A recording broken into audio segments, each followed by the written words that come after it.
Hey guys, welcome to my channel. So today I thought I'd do something a little different.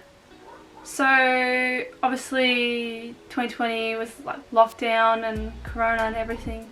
So I was obviously watching a lot of Netflix, and so I thought, why not recommend some movies that I've watched to show you guys and then help you guys out.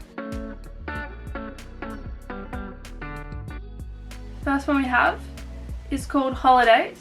Fed up with being single on holidays, two strangers agree to be each other's platonic plus ones all year long, only to catch real feelings along the way.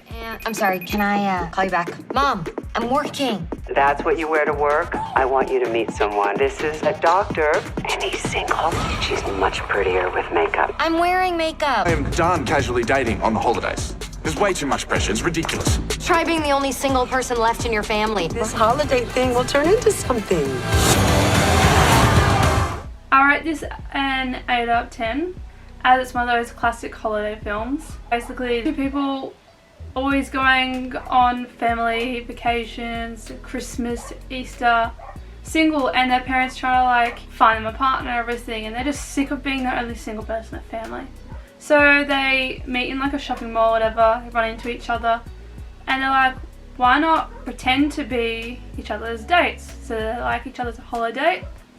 So on the holidays, Thanksgiving and all that, they are each other's dates. And yeah, they catch feelings and da da da da da. Guess you gotta watch it. Number 2. Feel the Beat. After blowing a Broadway audition, a self-centered dancer reluctantly returns home and agrees to coach a squad of young misfits for a big competition. 3, 1, in 5. Ladies, Ruth Zimmer would like to take a look at you. Your career is over. Miss Zimmer, if you Let go of me. Please, let Go. me explain. Please. Career is ruined. Listen, honey, just come home, okay? I'm supposed to be a dancer, not a teacher, right? I rate this an 8 out of 10, as it's funny, easy to watch. As you saw, girl ruins her audition by being impolite to the judge thing.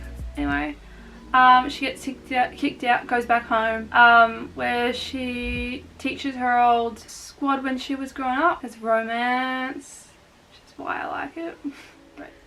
Number 3. The Kissing Booth 2. Yes, this is obviously a sequel to Kissing Booth. With college decisions looming, Al juggles her long-distance relationship with Noah, changing relationship with bestie Lee, and feelings for a new classmate. As soon as school ended, Noah and I spent the whole summer together. And then, exactly 27 days ago, my heart flew off to Harvard, wondering if you'd be one of our kissers this year. No. Who'd you go with? Just some of the guys. Oh, I'm asking you to trust me. I rate this a 9 out of 10, and I strongly recommend this if you've seen the first one. And even if you haven't, we'll make sure to watch the first one. It's a great movie, as the title suggests. There's a kissing booth involved, there's romance, friendship, relationships are tested, long distance, and yeah. Number 4. To All the Boys I Loved Before, P.S. I Still Love You. This is a sequel to obviously To All the Boys I Loved Before. Lara Jane is officially Peter's girlfriend, so everything should be perfect, right? But feelings grow complicated when an old crush re-enters her life. I'm gonna need that letter back. I need proof that someone actually liked me in middle school. I thought having a boyfriend meant the idea of other boys left your mind completely.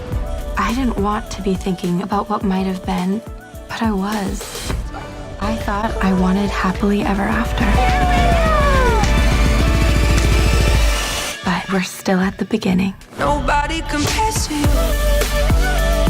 Nobody. I rate this a 9 out of 10. Big fan, watched the first one, obviously watched the second one, read all the books and everything. And yeah, it's just fun to watch and it's enjoyable. And this one's especially interesting because one of her other crushes that she sent her letters to that she meets, and then Peter gets a little jealous. It's a little funny. Number 5. Work It. A brilliant but clumsy high school student vows to get into her dream university, by transforming herself and a squad of misfits into dance champions. 5, 6, 7, 8. Senior year, I needed to join the dance team because the more extracurricular activities you do, the higher your chances are of getting into a top-tier college. Jazz, I need you to help me get on the dance team. You don't dance at all. No need you stinking up the place. Fine, I'll start my own damn team then. Come with me, we can And no new team has ever won it. This is our only chance. I rate this an 8.5 out of 10. And so yeah, this movie I like because she can't dance and she's fun. Well, she can't dance, she obviously can't, but I can't dance, so I relate. And I'm clumsy, so very relatable. Anyways, it's funny, there's romance, there's a lot of dancing, that's why I like it. So if you like romance, like dancing type videos, just it's a good one to watch. Number 6. Romance on the Menu. After inheriting her aunt's beloved cafe in Lemon Myrtle Cove, a New York chef travels to Australia to renovate and sell with the help of a charming local cook. You've just inherited Aunt Doreen's cafe? Full of Lemon Myrtle Cove's finest foods, eh? Well, I'm doing some research. And? Maybe you should talk to the cook. Do you know him? Hey, order up, cook. I've decided to sell the seagull. Got something I think I need to say. You don't have to sell. Are you having second thoughts? Alright, this is a 7 out of 10. It was good, easy to watch. It was just a little too Australian for my liking. Like, it was good. Just, I don't know. His accent's just really Australian. It kind of annoyed me a little bit. Other than that, it was pretty good. Classic storyline. Yeah. Number 7. All the Bright Places. Two teens facing personal struggle form a powerful bond as they embark on a cathartic journey chronicling the wonders of Indiana. As they struggle with the emotional and physical scars of their past, they discover that even the smallest places and moments can mean something. What do you want from me? I think it would be good for you to get out. Maybe I don't want to get out. I'm being ordinary. So don't be ordinary. You know what I like about you, Ultraviolet? What? You're all the colors in one, at full brightness. I've texted him for the past couple days and he hasn't responded. He's not easy. He just gets in this mood sometimes. Tell me something real about you. Alright, this is 7.5 out of 10. It's good to watch, just a little bit intense, like a lot of emotions going. Yeah, it's not really a sit down and relax kind of movie. It's very like, if you're not in that mood to, you know, watch a deep, semi-deep movie, then probably don't watch it. But yeah, I liked it. It was interesting and everything. Had a good storyline. Number 8, The Half of It.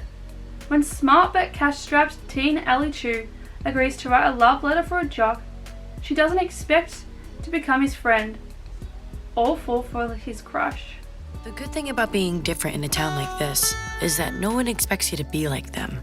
What's this? A letter. Maybe you could make me sound smart. Dear Aster Flores, I'm in love with you. Hey, she wrote back. Ask her to hang out. Her eyes look right into yours. How you can live in an ocean of her thoughts, and she really knows. I'm so stupid. I just meant... You like Aster? I rate this an 8 out of 10. It's a good movie to watch. Had some romance. And yeah, it's just easy and chill movie. Number 9. Midnight at the Magnolia. Longtime friends and local radio host Maggie and Jack fake it as a couple for their families and listeners in hope of getting their shows syndicated. Good morning, Chicagoans, and thank you for tuning in to the Windy City Wake Up radio show. You are live with Maggie and Jack. Two people that make a living giving relationship advice. We're sure not very good at relationships. Yeah. A fan just tweeted she thinks you and I should be together, and I got like 2,000 likes. Yeah, I know. They've wanted us to be together ever since we started. That's it. Jack, you have been taking advantage of the fact that you know that I will do anything for you at the drop of a hat. I rate this an 8 out of 10. As it's like best friends fall in love. I don't know. It's like they were always meant to be. It's funny, their families were always wanted them to date, and then they dated, and I was like, anyway, I liked it. It was really good. Always romance, but anyways. Number 10. Love Guaranteed.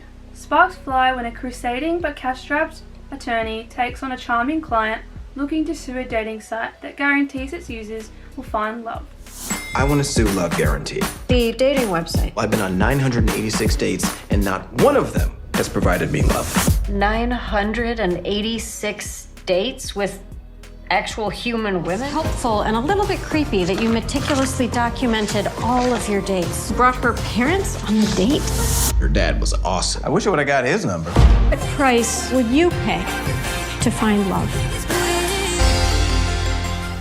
I rate this an 8 out of 10, as it was funny, easy to watch, romance. He went on like 986 dates. I don't know how like man has time for that.